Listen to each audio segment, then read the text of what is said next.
What? Oh, sorry. What is this? Podcast the Werewolf. No, Werewolf the podcast. Um, this is episode 198, okay? And we are with, let me just read this. We are with the professor on his journey to Cambridge. What? It says Cambridge. I'm not allowed to say Cambridge. I'm not. Anyway, his journey to a university town, and he's giving a talk about how magic works and what it does and stuff in that to a lot of students. So that sounds pretty cool. I'm gonna give that a listen. Yeah. Also, we'd like to thank Grendel Press. If you're choking for a good book, I wanted a good book on choking, but so I got one called "Choking on the Deadlight" by R.D. Nightshade. Yeah. So unfortunately, it didn't really have much choking in it, but that was okay though because it was actually brilliant, and I really got into it. Um, the hero Miriam, her mum dies, and then her mate Clara goes missing, and everything happens around it, and there's twists and plots and things. So there's not much physical choking. Don't look at me like that. I'm just. It is what it is. Yeah. Sorry, I'm just getting stared at. But I would recommend it. So that's Choking on the Deadlight, and you can get that from grendelpress.com. They have loads of really good books. So if you are a horror fan, go there and read stuff. I don't. Sorry, I don't know where that came from.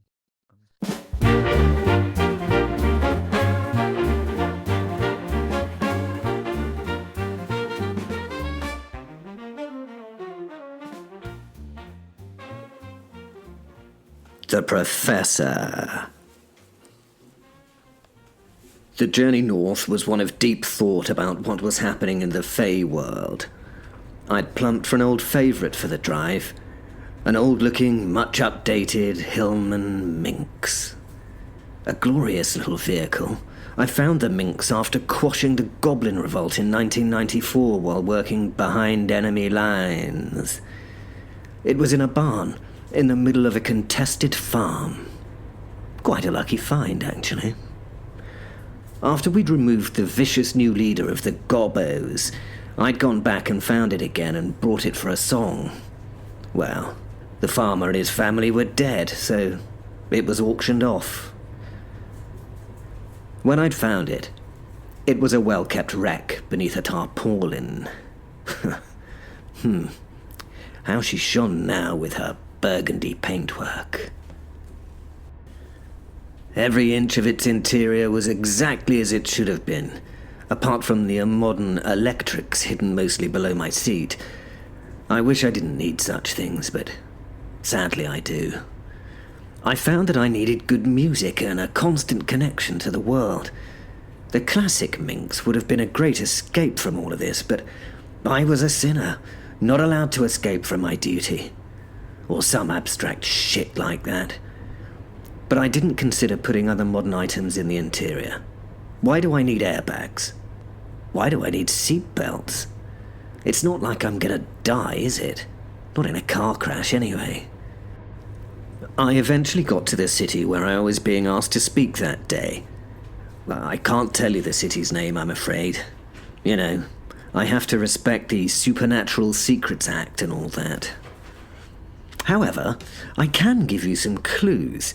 It has the most insane one-way system ever created by man. If it were not for my lack of evidence, I would say that the contraflow system of this great university town was designed by the devil herself. Although knowing her as I do, even she would not be so cruel.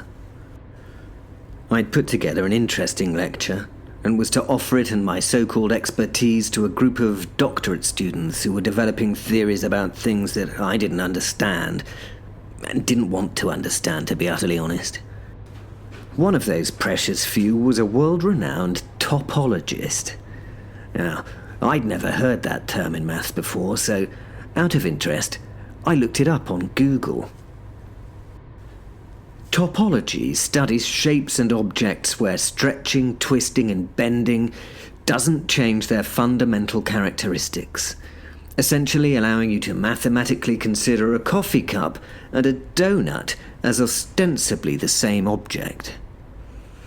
I tried to think about it for 10 minutes, then decided I was born to be ignorant of topology, so I left Google B and went back to check out one of my embarrassing vices.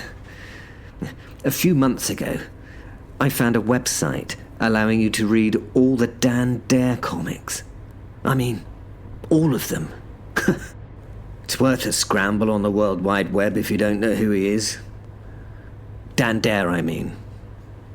You'll probably pick up a bit about the Mekon while you're there. Ugh. Where was I? Yes, the talk I was going to Cambridge for... Oh, shit! I didn't mean to say Cambridge. Oh, God, another reason to be sent to the Tower for treason. The talk was going to be titled Bridging the Gap Between Magic and Quantum Science. I started the music that I wished to listen to for the journey. I'd downloaded Django Reinhardt's discography to the car's media system. I found it downloadable somewhere. Obviously. Putting this music on quite fits with the lecture theme. I mean, if you want to talk about magic, in this case of the musical variety, I could squeeze a man's entire career of recorded music onto my phone. His discography was massive and had 25 years of recordings on it. 1928 to 1953. It made me smile that I had to go and explain magic to these students when it seemed an utterly incredible magic. All that information is on my phone. But where? Well, that's magic that's beyond me. In a small book-lined theatre, I started my talk.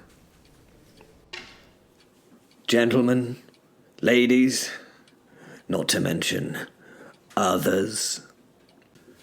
I took a moment to gauge the reaction of those before me as I juggled words into the air to get the correct semantics floating before them. I would impress them with a juggling word flex. Others has many meanings. I fully respect all the others because that is my area of expertise. No, I don't mean I have any understanding of gender studies. I paused for some kindly offered smirks. Although I have learned much about that in my long and drawn-out time on this earth. I smiled before continuing. I include all others, as well as the many pronouns we have to engage with rightfully these days. I refer to those others on the fringes of science, magic, and truth. The others. I felt interest peak in the room. You find yourselves at the crossroads of science and legend, standing between the rigor of quantum mechanics and the whispered myths of the supernatural. I continued again, allowing a pause to elicit their interest. The following question is one that has haunted the greatest minds of both disciplines. Can magic be explained in quantum terms? And if so, does that mean magic is simply another form of physics, one we have yet to master? I asked. I looked around the dimly lit lecture hall, my gaze settling on the eager, if somewhat skeptical faces of the youngish students before me. They'd come from institutions across the world, physicists, mathematicians, and even the occasional theologian. Oh, and yes, the topologist, who was not what I expected. He was the opposite of the stereotype I'd built in my mind and looked like a battle-ready flanker from a late 70s rugby league team from Salford. He looked like he was smoking a Rollie, as we used to call those awful handmade cigarettes, even when he wasn't. Odd. Even odder, with all my years of working with these people, is that I still think in stereotypes. That really is utterly odd. I could sense that all the group were curious. I felt it. Let's see how they would feel after this little talk. They might come to the conclusion that I need some sort of mental health intervention. They might even be right. To understand this idea, we must first consider what quantum mechanics has already revealed about the nature of our universe. I continued. I wrote the next point on the whiteboard behind me. I'm not a fan of, the PowerPoint thing. It hurts my base sensibilities. I know I'm old-fashioned. Leave me to it, will you? Quantum superposition and the many worlds theory. I wrote in healthily sized letters. I wish we still had chalkboards. I much prefer them. After the squeaky blue scrawl had been written, I continued. We already know that at the smallest levels of reality, particles can exist in multiple states at once. A phenomenon we call superposition. I stood before them, checking their engagement as I tossed my marker pen from hand to hand, considering my next statement carefully. It is only when observed that they select or choose a definite state. Now imagine for a moment that a skilled practitioner of magic is merely someone who has learned how to guide this collapse of probability towards their desired outcome. A spell, then, is nothing more than a command for reality to take a certain path. I paused to let this concept settle in. Also, I'm always open to questions that need to be fielded. Nicely, though, it seemed that I could continue without that distraction. Similarly, the many worlds interpretation suggests that all possible realities exist at once. And yet, I stepped away from the lectern, still throwing and catching my pen whilst anticipating my next sentence with some difficulty. We only experience one world normality as humans. Magic could be the ability to step between these realities, borrowing knowledge, energy, or even entire objects from parallel timelines. The legends of oracles seeing the future, or wizards pulling swords from thin air, were perhaps merely bending probability in ways we simply don't understand. At least, not yet. A lot of typing and notes were taken by those before me. I stood and waited for them to finish what they were doing. There were no questions again, which was good, but slightly unsettling. Often I have to sort of reiterate these points.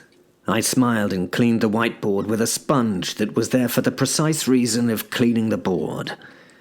I know this sounds strange, but these boards don't have these spongy things 9 times out of 10. Bloody useful, saves my kerchief. I genuinely think there's some supernatural power that makes them disappear. Maybe some whiteboard sponge fairy who steals them. Fairies are in my head again. Once clean, I wrote the next point. Quantum entanglement and magical bonds. Next, consider quantum entanglement, where 2 particles remain connected no matter how distant. I paused. Change one, and the other changes instantly. To the untrained eye, this might seem impossible. An action at a distance without any detectable link. And yet this is already proven physics. What then of telepathy, or the ancient idea of soulmates being connected across great distances?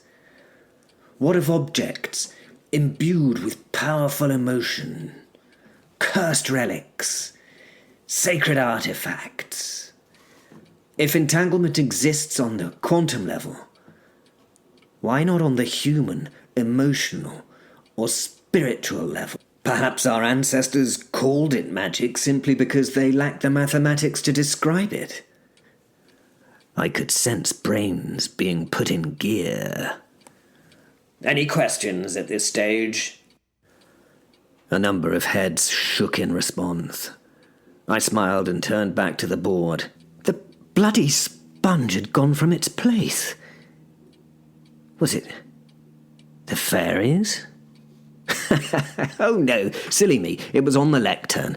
I laughed and smiled with a little embarrassment as I made it obvious that I was returning for it, and I picked up the eraser with great deliberation before returning to the board to wipe the words away.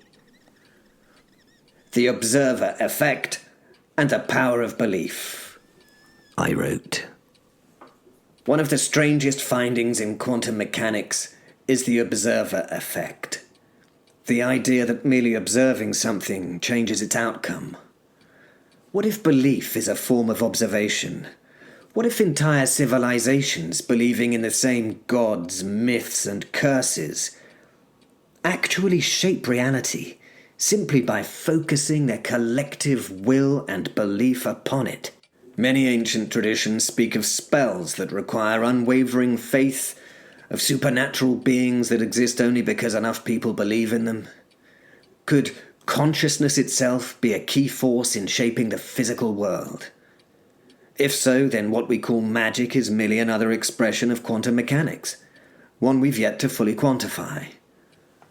The topologist raised an arm that would have been comparable to the size of my leg and opened his palm to reveal a shovel-sized hand. Yes, David? I saw him look at me, shocked by the use of his name. I always made sure I learnt the names of those sitting in front of me and their backgrounds. Firstly, it's so lovely to use a person's name. They feel valued and respected. That I took some time to read their work and have a slight affinity for them. The second reason is helpful. It's that using their name makes them accountable. They can't hide in a crowd. The third and the most real reason that I learn names is that I'm actually a highly paranoid bastard, and I need to assess the safety of every situation. I absolutely hate being caught in traps. Always be ready for the worst. Professor, is this point related to why ritual and pageantry is so important in magic?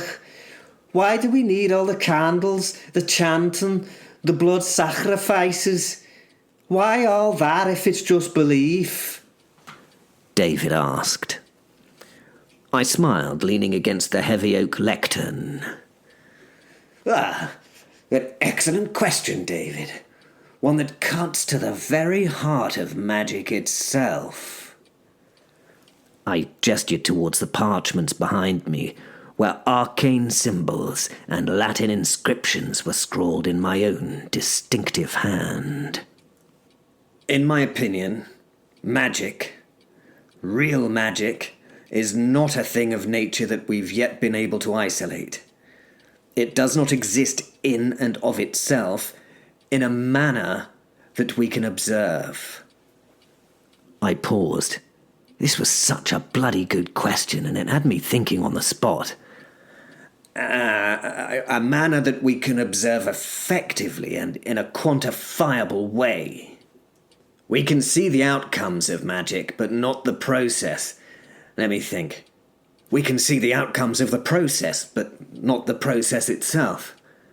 That's where the magic is, I said, tapping my temple with a pen. Magic, my dear students, is belief. Human, conscious belief. A murmur passed through the room. I let it settle before continuing. Let me put it another way. You're all familiar with the placebo effect, yes? I received nodding heads and acknowledgements. The notion that a sugar pill given with enough conviction can actually cause healing. The same principle applies to magic, but on a grander and more terrifying scale. The universe doesn't care about your spells. It doesn't bend to whispered words alone. But you care. And the deeper you believe, the more reality begins to listen. It was flowing now. I'd never put this concept into words before, but I felt a journal paper would be this day's outcome. I was now becoming enthused and excited, and began pacing, hands moving as I spoke. This, you see, this is why ritual is so crucial. Every step, every motion, every carefully selected ingredient.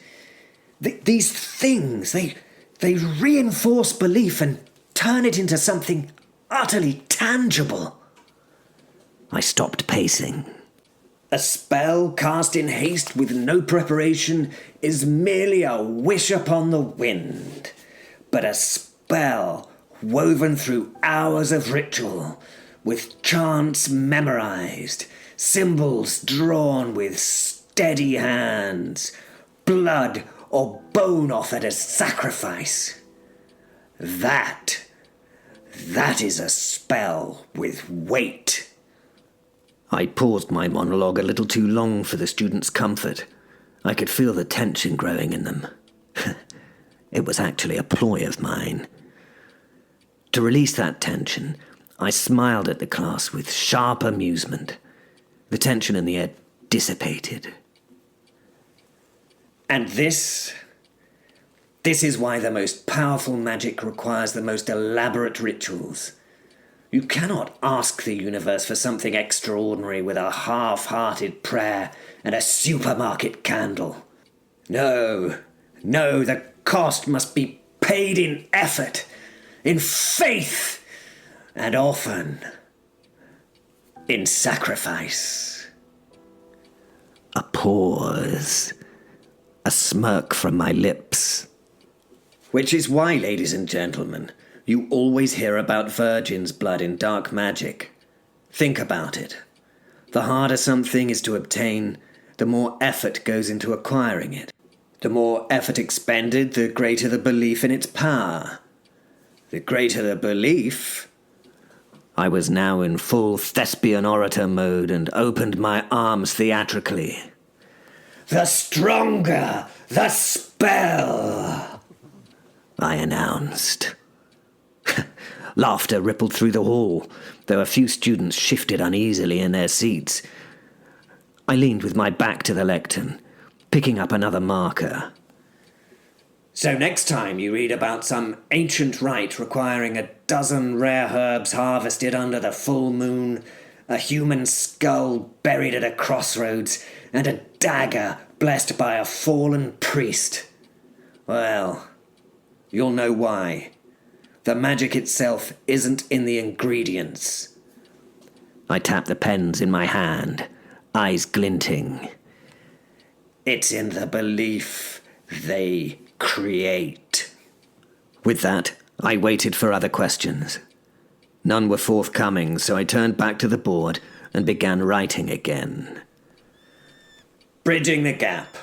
The missing element between quantum and Newtonian physics. Moving back to the subject of the talk. I let silence settle over the room. Then I smiled. A small, knowing expression. Let's discuss this, I said, pointing to the words on a board. The missing element between quantum and Newtonian physics. Why do quantum effects only appear at the smallest scales? Why does Newtonian physics dominate the macroscopic world?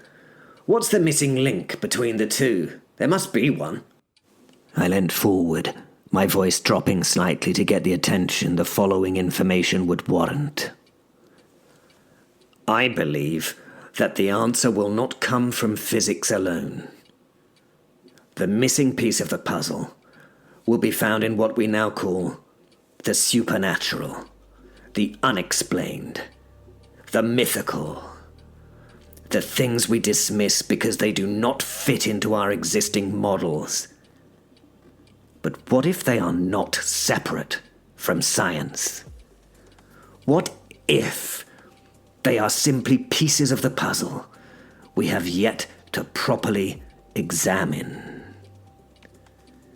Some of you may laugh. Some of you may scoff. Some of you may think this is fantasy. But I tell you now, history has shown us that many impossible things simply needed the right framework to be understood. Once, we all thought the Earth was flat, not just the tinfoil hat brigade. Once, we thought time was absolute.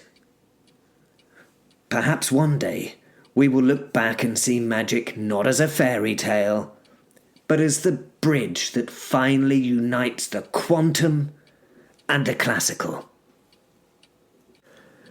I held a dramatic pause and made eye contact with each student in turn.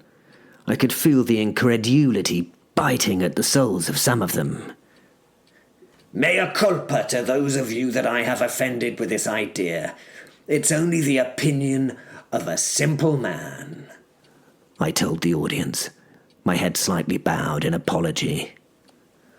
If that day comes, the day when magic reveals itself, and it is my opinion that it will, my dear students, I'm convinced of it, then we'll finally understand that science and magic were never separate to begin with. They were always one and the same. Like Clark Kent and Superman. I paused and drank from the water glass on the lectern from which I was pontificating. I liked the lectern, as it felt like a formal gap between myself and my students. Oh, don't get me wrong, I'm no stuck-up old fuddy-duddy. Well, that's not entirely true, is it? I am. But I always see myself and anyone I speak to utterly on the same level in discussion. As Descartes once told me, even the idiot is a savant of knowledge about something. Do you know what? That quote really loses some of its magic in translation. But I hope you get the gist. After a few sips, I returned the glass to where it had sat. I noticed that its base perfectly fitted into the watermark in the wood stain that had developed there over the decades I'd been visiting. Could this be the very same glass that I'd used here back in the 50s? Maybe. I brought my attention back to the group. No one had moved. Okay, that's a good sign. I open the floor to questions that I will resolutely do my best to butcher, I offered, smiling. A young man in the front, a theologian, I think, from reading the class information files. Yes, Jason. Another little moment of shock on her face, not expecting me to know its name. Referring back to the concept that faith, belief, creates God, Professor. A great many things. Not just God, Jason. I reminded him. Yes. If belief has the power to create gods, does that mean gods only exist as long as people believe in them? And if so, could a god that was once forgotten ever be retrieved by a new belief? Or does their existence fade permanently? A broad smile spread across my face. Now that, my dear Jason, is a damn good question. And I tell you what, it bloody was. I started, but I had to rethink my thoughts. I raised my eyebrows to the class and smiled. They laughed in appreciation at the action. Bloody hell, Jason. That really is such a damn good question. It's utterly confusticated me for a moment. Another pause for consideration. You see, if we accept the premise that gods and magics are created by belief, then it follows that their existence is directly tied to the minds and the faith of their worshippers and believers, does it not? As long as someone, somewhere, acknowledges them, even in the faintest whisper of an old story, They are, in some form, still present. Another pause, another sip from the glass, and its careful return to the watermark upon the lectern.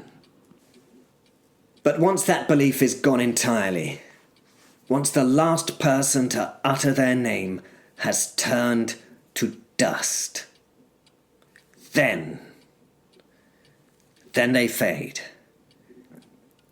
Not die exactly, but become unreachable, maybe. Dormant, perhaps. I paused, and I shifted gears to something more contemplative. And yet, I glanced around at the bookshelves lining the room. I've seen things brought back. I've seen it. Gods.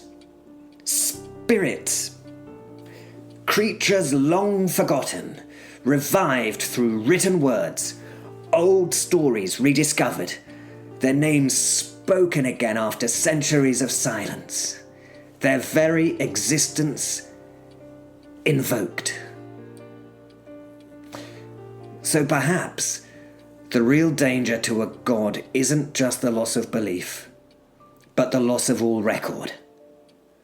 A god may survive the death of its last worshipper if it still lingers somewhere in ink, carved onto stone waiting to be found. Again, I paused in thought. For goodness sake, there are probably lots of old gods and other entities battering around that damned World Wide Web thingy, I pronounced, adding the next sentence somewhat bitterly. In fact, I don't bloody doubt it. I looked back at Jason, nodding approvingly. I offer you congratulations, Jason. Your question cuts right to the heart of it.